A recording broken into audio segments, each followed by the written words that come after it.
نحمده ونصلي علی رسوله الکریم اما بعد۔ ترجمے والے قرآن پاک کا صفحہ نمبر 828، 23واں پارہ، سورہ یاسین، تیسرا رکوع، آیت نمبر 46 تا 48۔ اعوذ باللہ من الشیطان الرجیم، بسم اللہ الرحمن الرحیم۔ وما تأتيهم من آية من آيات ربهم إلا كانوا عنها معرضين وإذا قيل لهم أنفقوا مما رزقكم الله قال الذين كفروا للذين آمنوا أنطعم من لو يشاء الله أطعمه إن أنتم إلا في ضلال مبين ويقولون متى هذا الوعد إن كنتم صادقين۔ صدق اللہ العظیم۔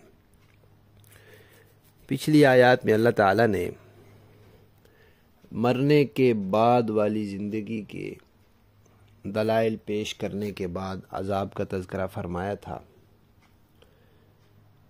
کہ اللہ چاہتے تو طوفان نوح میں سب کو ہلاک کر دیتے، اور پھر یہ فرمایا تھا کہ عذاب تو کہیں سے بھی آ سکتا ہے، ہوا کا عذاب، بارش کا، پتھروں کا، زمین کے الٹائے جانے کا، سیلاب کا۔ ضروری نہیں کہ انسان پانی میں ہو تبھی سے عذاب آئے گا۔ اب اللہ تعالیٰ یہ فرما رہے ہیں کہ ہم لوگوں کو خبردار بھی کرتے ہیں کہ اللہ کا عذاب آئے گا، ہم لوگوں کو پچھلی قوموں کے واقعات بھی بتاتے ہیں کہ ان پر عذاب آئے، اور قیامت کے عذاب سے بھی لوگوں کو ڈراتے ہیں۔ تو لوگ عذاب کی باتیں سنتے ہیں، عذاب کی خبریں سنتے ہیں، لیکن ایک کان سے سن کر دوسرے کان سے نکال دیتے ہیں۔ ابھی بھی دنیا میں مختلف قسم کے عذاب آ رہے ہیں، کہیں سیلاب آ رہا ہے، کہیں زلزلہ آ رہا ہے، کہیں قحط سالی ہے، کہیں کوئی بیماری اور وبا ہے۔ پوری دنیا کو ان چیزوں نے اپنی لپیٹ میں لے رکھا ہے۔ ایسی چیزوں سے لوگ وقتی طور پر تھوڑا سا اثر لیتے ہیں اور پھر دوبارہ پہلے جیسے ہو جاتے ہیں۔ اللہ تعالیٰ نے دو مثالیں پیش کی ہیں اس بات کی کہ لوگ منہ موڑ لیتے ہیں، باتوں کی طرف توجہ نہیں کرتے، عذاب کی خبروں کو مستقل پیش نظر نہیں رکھتے۔ فرمایا کہ کافروں سے کہا گیا کہ اللہ نے جو تمہیں روزی دی ہے اس میں سے تم خرچ کرو۔ ویسے تو کافر کو کسی عبادت کا کوئی حکم نہیں ہے جب تک وہ ایمان نہ لے آئے، ایمان نہ لائے تو اس کو نماز کا حکم نہیں، اس لیے کہ کفر کی حالت میں پڑھی گئی نماز کا فائدہ نہیں ہے۔ لیکن مال خرچ کرنا غریبوں کے لیے، ضرورت مندوں کے لیے، یہ ایک ایسی چیز ہے جس کو وہ بھی اچھا کام سمجھتے تھے، تو ان کو کہا گیا کہ چلو یہ اچھا کام تو کرو،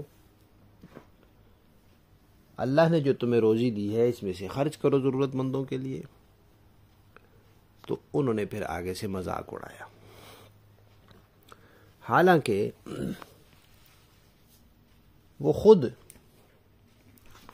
اس بات کا اقرار کرتے تھے کہ ان کو جو روزی دی ہے وہ اللہ نے ہی دی ہے۔ قرآن پاک میں آتا ہے قُلْ مَنْ يَرْزُقُكُم مِّنَ السَّمَاءِ وَالْأَرْضِ فَسَيَقُولُونَ اللَّهُ، کہ ان سے پوچھیں کہ تمہیں آسمان اور زمین سے روزی کون دیتا ہے، تو وہ کہیں گے اللہ دیتا ہے۔ تو وہ خود اس بات کا اقرار کرتے تھے کہ اللہ کی دی ہوئی روزی ہے، لیکن جب ان سے کہا جاتا خرچ کرو تو مذاق اڑاتے تھے، کہتے تھے جس کو اللہ نے بھوکا رکھا ہے اس کو ہم کیوں کھلائیں۔ حالانکہ اللہ تعالیٰ مالداروں کو جو روزی دیتے ہیں وہ ساری ان کی نہیں ہوتی، اس میں غریبوں کا حق ہوتا ہے۔ قرآن پاک میں ہے وفی اموالہم حق للسائل والمحروم، کے مالداروں کے مال میں دونوں قسم کے ضرورت مندوں کا حق ہے، ایسے ضرورت مند جو اپنی ضرورت کا اظہار کر دیتے ہیں اور سوال کر لیتے ہیں، اور ایسے ضرورت مند بھی جو عزت نفس اور غیرت کی وجہ سے، شرم کی وجہ سے اپنی ضرورت کا اظہار نہیں کرتے۔ تو مالداروں پر لازم ہے کہ جو اظہار کرتے ہیں ان کی بھی تحقیق کریں، ضرورت مند ہیں تو ان کو دیں، اور جو اظہار نہیں کرتے ان کو تلاش کریں اور ان تک وہ پہنچائیں۔ یہ ایسے ہی ہے جیسے والد اپنے بڑے بیٹے کو 100 روپے دیتا ہے کہ بیٹا یہ 100 روپے ہیں، اس میں سے اتنے آپ کے ہیں اور باقی آپ کے چھوٹے بہن بھائیوں کے۔ اب وہ چھوٹے بہن بھائیوں کو دے رہا ہے، ان پر کوئی احسان تو نہیں کر رہا، اس کے والد نے دیے ہی اس لیے۔ تو مالدار کو اللہ نے روزی دی ہی اس لیے ہے کہ وہ ضرورت مندوں پر خرچ کرے۔ تو جب اس طرح کوئی قحط سالی، زلزلہ وغیرہ کوئی آفت آ جاتی ہے، ان سے کہا جاتا ہے کہ مال خرچ کرو، تو وہ کہتے ہیں اللہ نے ان کو بھوکا کیا تو ہم کیوں کھلائیں؟ تو اللہ تعالیٰ فرماتے ہیں یہ کھلی گمراہی ہے تمہارے پاس جو مال ہے وہ بھی تو اللہ کا دیا ہوا ہے۔ اللہ تعالیٰ براہ راست آسمان سے تو نہیں بھیجتے، اللہ تعالیٰ ذرائع اور اسباب اختیار کرتے ہیں۔ تمہیں جو اللہ نے دیا ہے وہ بھی آخر کسی ذریعے اور سبب سے آیا ہے۔ اب ان تک روزی پہنچانے کے لیے اللہ نے ہی تمہیں سبب بنانا ہے، اگر تم بن جاؤ گے تو تمہارا فائدہ ہے، اس کے بدلے تمہیں دنیا میں کوئی اور آسانی مل جائے گی، کوئی عافیت نصیب ہو جائے گی۔ دوسری مثال پیش کی ہے جو تکمیل تو کل کے سبق میں ہوگی اس میں اتنا ہے کہ جب ان کو کہا جاتا ہے کہ عذاب آئے گا، قیامت آئے گی، تو کہتے ہیں بھائی کب آئے گی؟ ہر وقت تو سن رہے ہیں، سن کے نعوذ باللہ کان پک گئے ہیں، اس طرح کہتے ہیں لے آؤ عذاب، اب تم سچے ہو تو لے آؤ، وہ جو عذاب کی دھمکیاں دیتے ہو تم لے آؤ۔ حالانکہ عذاب کو نبی کے اختیار میں تو نہیں ہوتا، عذاب اللہ کے اختیار میں ہے، اور اللہ نے اس کا ایک وقت طے کر رکھا ہے، اس وقت سے پہلے نہیں آتا، اس وقت تک اللہ تعالیٰ نے مہلت دی ہے۔ تو اس مہلت سے فائدہ اٹھانا چاہیے، اس کو ضد اور ہٹ درمی میں نہیں گنوانا چاہیے۔ لفظی معنی دیکھیے، وما تأتیہم، اور نہیں آتی ان کے پاس، من آیتن، کوئی آیت، من آیات ربہم، ان کے رب کی آیات میں سے، الا مگر کانو، وہ ہوتے ہیں، عنہا، اس سے، معرضین، منہ موڑنے والے، اعراض کرنے والے۔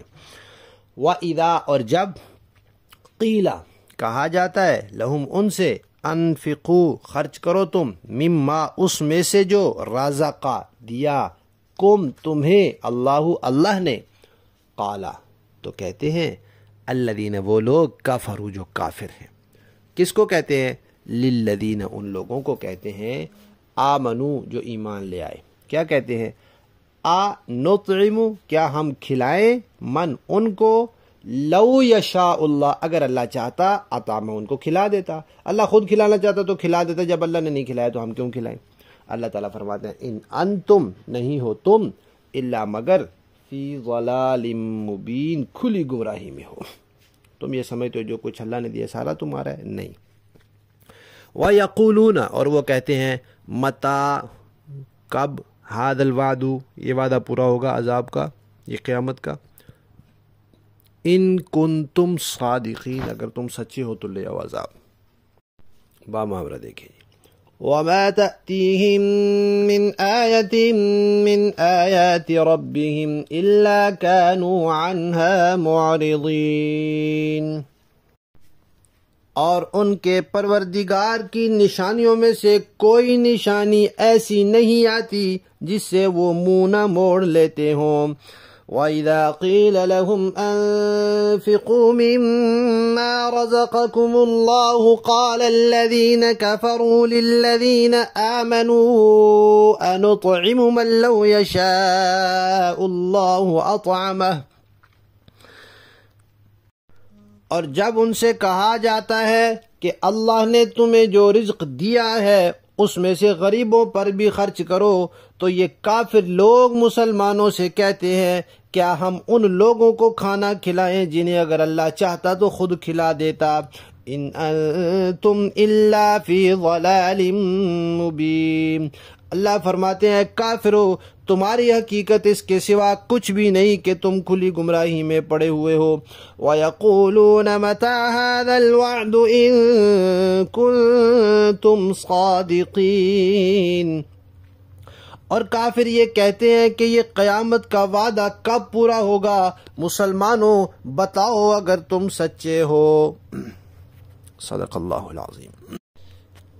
آج کی آیات میں ہمارے لیے سبق یہ ہے کہ اللہ تعالیٰ کی نشانیوں کو اور ان کے احکامات کو اور عذاب کی خبروں کو ایک کان سے سن کر دوسرے کان سے نکال دینا یہ کافرانہ روش ہے۔ ان کو مستقل پیش نظر رکھنا چاہیے اور اپنی پوری زندگی ایسے گزارنی چاہیے کہ انسان دنیا کے، قبر کے، حشر کے ہر قسم کے عذاب سے، اللہ تعالیٰ کی ناراضگی سے اور اللہ تعالیٰ کے احکامات کی خلاف ورزی سے بچا رہے۔ اللہ تعالیٰ ہمیں اس کی توفیق عطا فرمائے۔